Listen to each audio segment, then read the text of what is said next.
Let me move on to something that is also his fault. This week, the White House announced on Monday that we are going to be engaging, that is the United States, in a prisoner swap with Iran, 5 for 5. But the U.S. had to add an extra little juice to the deal. We are giving the Iranians $6 billion in cash in order to close this deal. $6 billion. For more on this, I want to bring in Adam Kredo. He's a senior writer for foreign policy and national security at the Washington Free Beacon. Adam, good to have you with us today. Thanks for having me. I appreciate it. Adam, $6 billion. The White House argument today is, well, it's not our money. It's just frozen Iranian assets. So why is everyone so angry? Yeah, technically the truth, and it actually totals to more around $16 billion or more. There's a silo of $6 billion that's frozen in a South Korean bank that they're poised to set free.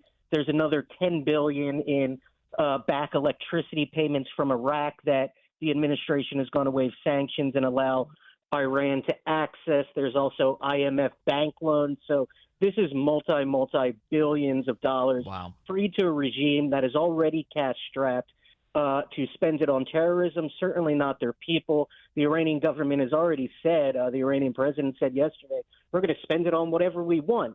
I think we can all imagine what that is.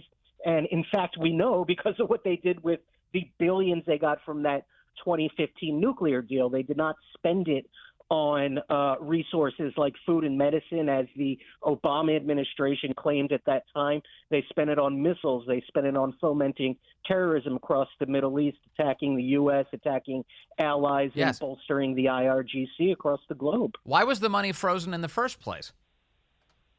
Due to sanctions. You're not allowed to conduct banking with Iran because it's a terror regime. In fact, it's the world's largest state sponsor of terrorism. So rightfully, that money has been frozen to deny the hardline regime those funds. But when we unfreeze it, we know very well what they do with it. And this is more of the same that happened during the Obama-era nuclear deal. The problem with this is that Congress has absolutely no oversight of these kinds of deals because the administration did it in such a way that it's hidden. They're side deals. They don't really go through Congress for approval. So there's really nobody standing in the way of freeing up this money. What is it with the Obama-Biden world obsession with giving billions of dollars to Iran? Why are they so obsessed with this particular foreign policy priority? Yeah, it's puzzling. I think they believe they can moderate the regime, and we've seen over the years, certainly since 2015 in that nuclear deal, that they've not been moderated, even with an influx of cash. All they've done is hidden more portions of their nuclear program, enriched uranium, the fuel for a nuclear weapon, to levels just barely needed to fuel a bomb. They've fomented untold chaos across the Middle East, including directed at Israel. They've spent that money bolstering Hamas. They've spent that money bolstering Hezbollah in Lebanon. There's absolutely zero evidence to indicate that diplomacy with Iran actually moderates the regime. What is the deal? How is it that we constantly are funding both sides of every war around the planet? Have you noticed that? We enrich Russia by driving up the cost of oil. We pay for the Ukrainian side of the war in Ukraine. We give Israel all sorts of aid and defensive resources. We give the Iranians $6 billion so they can continue their war against Israel. Have you noticed that in Pakistan, we're giving them tons of cash? They're leading terror strikes into Afghanistan against our troops for the duration of the war in Afghanistan. At what point are we going to stop funding both sides of every war, Adam? Yeah, that's exactly what's going on here, and I think it's very pointed with the case of Iran, and you bring up many good ones as well, and I can kind of tie those both together if you want. When you're releasing money to the Iranians, you're also allowing them to do things like purchase weapons from the Russians. You're allowing them to build more drones that the Russians buy from them to use in Ukraine. You're allowing Iran to stock up its arms supply that it can fund all of these battles that we're fighting against across the Middle East. And let us not forget, so close to the memorial for the 9/11 terror attacks, that Iran is still harboring al-Qaeda's top leaders. They're the chief base for Al Qaeda presently. So we're not just shooting ourselves in the foot; we're actually killing our own soldiers in wars. And we're flipping off the American people too in the process, and all the survivors of 9/11. So let's talk about 9/11 specifically. You mentioned Iran protecting Al Qaeda. 9/11 is the date on which the White House decided to announce this. The White House came out on Monday this week and said, we are giving $6 billion to Iran. What do you make of the timing of a decision like that, where we're going to give that much cash to the world's leading regime for terror?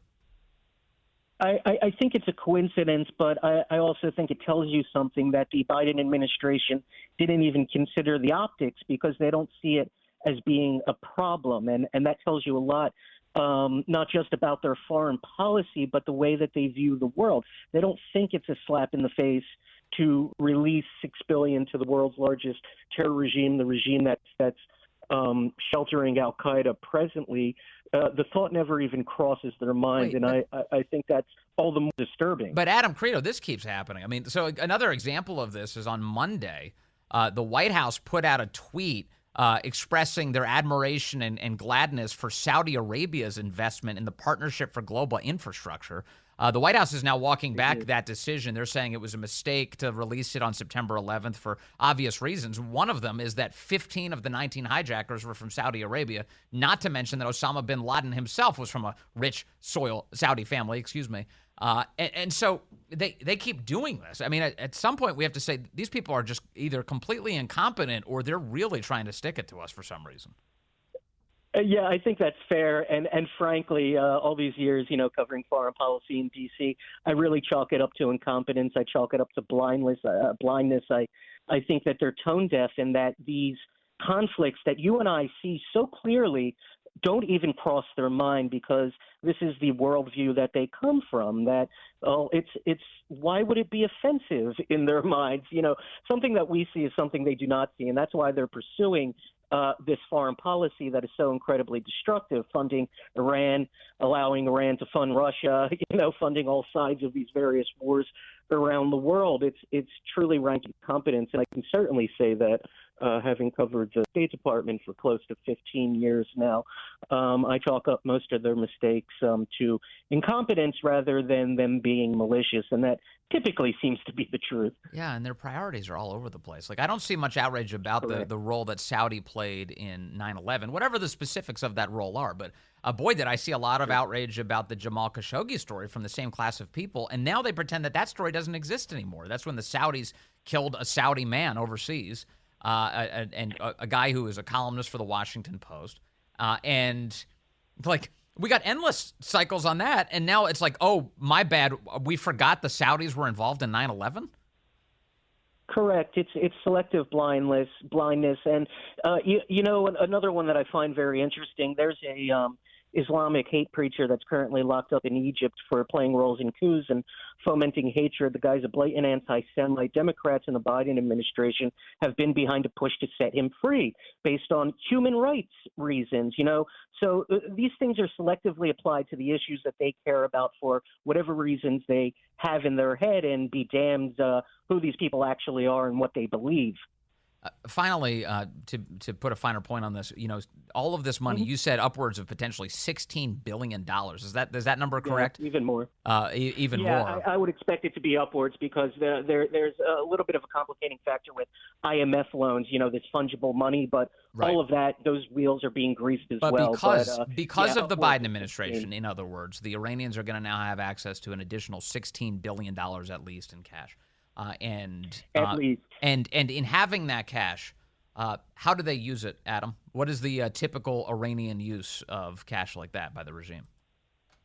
Sure. Well, certainly not taking care of their people. You can see that their currency is in the tanker, and that people are struggling for basic necessities, as they have been for many years. What Iran spends this on is missiles, building ballistic warheads that can potentially carry an atomic weapon. They spend it on the IRGC, their paramilitary fighting force that's operating not just across the Middle East, but operating now in Latin America, because they've made friends with all of the anti-American dictators. They build it on new warships that they're announcing nearly every week, I see in their state-controlled media, and on building up, you guessed it, their drones, the same drones that Russia is using to kill Ukrainians. Yeah. who we are funding. It is amazing what's happening. Adam Kredo, thank you for keeping your eyes open and for giving us an assessment of all of this week. Really appreciate that.